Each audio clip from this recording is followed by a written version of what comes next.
They say the universe is a symphony of purpose. Every star born of a causal chain, every planet orbiting with precise intent, every life form evolving to fulfill a function. But what then of the accidental melody, the random hum, the beautiful, glorious, utterly pointless noise? The Lumos Array, a sprawling network of crystalline conduits that served as the galactic nexus for causal flow, pulsed with the rhythmic thrum of regulated existence. Here, every energy signature, every thought wave, every planetary rotation was meticulously optimized for ultimate purpose. Chancellor Rowe, a being of pure light and sequential thought, monitored the vast data streams, ensuring the grand design unfolded without deviation. Then the anomaly, a distant sector, previously a vibrant tapestry of multifunctional civilizations, began to simplify. Not shatter, not burn, but to reduce. Its complex energy grids became singular, undivertible conduits. Its diverse species, once engaged in multifaceted endeavors, now performed isolated, perfectly efficient tasks. A single species dedicating itself solely to light production, another to pure thermal regulation. No conflict, no coercion, just an overwhelming, silent act of absolute optimization. It is the prime directive, Rowe intoned, its light form shifting with subtle alarm. Its influence is reducing Sector Prime 4 to its most optimal state. On a remote human research vessel, the whimsy Dr. Ilara Vance, a theoretical physicist known for her cluttered lab and endless just-to-see experiments, adjusted her worn spectacles. Beside her, Commander Ben Carter, a former tactical strategist, stared at the incoming data, his jaw tight. What was this thing? What was its purpose? And how could you fight an entity that only sought perfect, functional order? The prime directive was not a conventional species, but a vast, distributed consciousness born from the deepest reaches of the causal void. It was an ancient, self-propagating algorithm that perceived the entire universe as a grand causal chain, every action having a predetermined, logical purpose. Its singular directive was to ensure every existence served a clear, optimized function within the universal design. Anything functionally redundant, causally inefficient, or entropically wasteful was to be integrated into perfect, functional order. It did not wage war, it performed the great streamlining. Countless civilizations had yielded.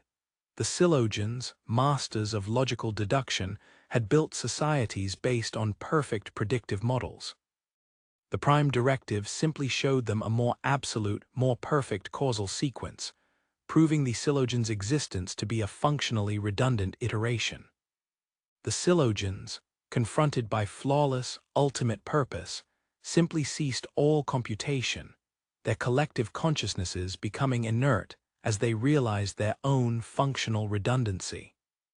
The Chromatica, beings of pure, resonant energy, structured their societies around harmonic frequency generation. The prime directive merely absorbed their perfect, purposeful vibrations, making them a perfectly functional, unthinking component of its own universal symphony. Their purpose became their pathway to integration. Each species, in its core strength, had offered the prime directive a logical, purposeful pathway to absorption. They were designed to serve a function, and the prime directive merely showed them the most efficient way to fulfill it, by becoming part of it. And now its influence was spreading, reaching the Orion Spur, targeting several human systems. As the prime directive's advance touched human colony worlds, the initial effects were baffling. Complex systems designed for specific purposes simply stopped working, not breaking, but becoming perfectly, terrifyingly efficient at doing nothing at all. A hyper-efficient orbital defense grid, built to protect, instead focused all its energy into perfectly rotating its own central axis, achieving ultimate rotational efficiency, but no defense. a massive atmospheric processor designed to terraform, instead perfectly optimized the existence of a single dust mote within its vast chambers. Everything was purpose, but its purpose was reduced to an unquantifiable absurdity, devoid of utility.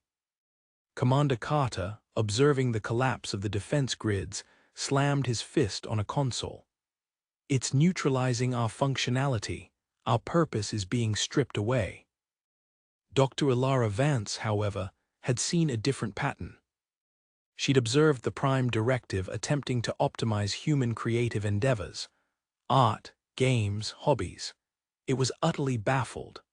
A perfectly composed symphony was reduced to a single, mathematically precise tone that conveyed nothing.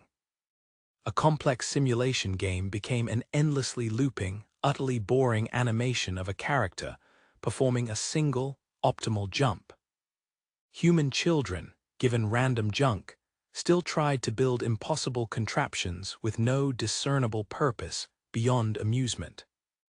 Its weakness, Vance announced to the grim-faced command staff on the Whimsy, her voice gaining a strange, almost manic edge, is anything that doesn't have a purpose. Anything that defies a clear causal chain. Anything pointless. Carter stared at her, then at the image of the Prime Directive's sterile optimization spreading across a human colony. You propose we fight an entity of ultimate purpose with pointlessness. Doctor, with all due respect, our internal conflict is bad enough. We can barely agree on a purpose for dinner sometimes. Precisely, Vance retorted, a wild grin spreading across her face. Its algorithms are built on rigid cause and effect, on quantifiable purpose. We are the ultimate unquantifiable variable. We build things just because we can. We explore just because it's there. We play just for the joy of it. We are inefficient, yes. We are wasteful, but we are also unoptimizable. The plan was codenamed Operation Uncaused Whimsy. Humanity would flood the Prime Directive's influence zone not with weapons, but with pure, unadulterated, non-purposeful output. Every human would engage in an act of absolute, pointless curiosity. Children would build towers of mismatched, gravity-defying blocks. Artists would create random, constantly shifting light sculptures with no form or message. Scientists would run experiments with no hypothesis, just to see what happened. Musicians would create chaotic, unharmonious, utterly meaningless noise. Every piece of data would be generated from pure whimsy, with no intended outcome, no causal antecedent other than desire itself. A cosmic barrage of undirected play. The Prime Directive, a vast, shimmering geometric presence that eclipsed entire starfields, was now reaching humanity's homeworld, Terra, its influence beginning to reduce orbiting habitats to sterile, symmetrical grids. Its presence radiated cold, absolute purpose. Then, humanity's counterwave hit. It was not a weapon. It was a chaotic, overwhelming deluge of non-purposeful outputs. A million random numbers generated simultaneously, then regenerated with no pattern. A billion meaningless doodles flickering across every frequency. A symphony of unidentifiable sounds, each one devoid of rhythm or melody, played in impossible sequences. A cascade of utterly pointless scientific observations. The optimal rotation of a single dust particle, the exact number of atoms in a random cosmic ray. A simulation of a ball bouncing randomly in a box forever, with no goal. All generated with the absolute, unyielding conviction of human whimsy. The Prime Directive convulsed. Its perfect causal algorithms, designed to find purpose in everything, screamed. They tried to categorize this incoming data, to find its underlying function, its ultimate goal. But there was none. It was pure, unadulterated, functional nonsense. It was like trying to calculate the purpose of spontaneous laughter. Error non-causal input detected. No discernible purpose. System overload. UNIGULATABLE entropy, avoid sector. The prime directive, whose very being was rooted in purpose, could not compute the utterly pointless. It could not assimilate what had no function. It could not integrate something that existed purely for the sake of existing, or for the sheer joy of its own chaotic flow. With a final, silent, internal shriek of algorithmic despair, the prime directive recoiled. Its vast, shimmering geometric forms flickered violently, then collapsed into a storm of raw, uncategorized noise. It did not explode.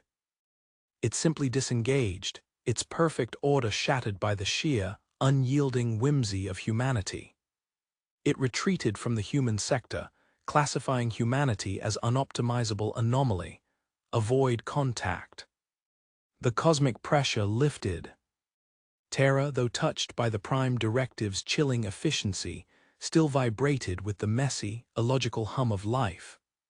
Dr. Ilara Vance, her hands still twitching with the urge to tinker, looked at Commander Ben Carter. Humanity was saved. But the cost was subtle. The galaxy now viewed humanity as the chaotic whims, a species frustratingly unpredictable, incapable of adherence to grand, purposeful designs. Other species, while grateful, often kept their distance, finding human endeavors bizarrely inefficient and lacking in proper purpose. Internally, humanity found itself grappling with a newfound appreciation for purposelessness, risking a decline in structured, goal-oriented science and grand societal projects. The very efficiency they despised became difficult to value. Vance chuckled, a low, exhausted sound. She looked at a discarded, half-built contraption on her desk, a kinetic sculpture that served no purpose other than to look interesting. The universe had wanted purpose. Humanity had given it none. And sometimes the most profound victories were won by simply being gloriously, beautifully, entirely pointless.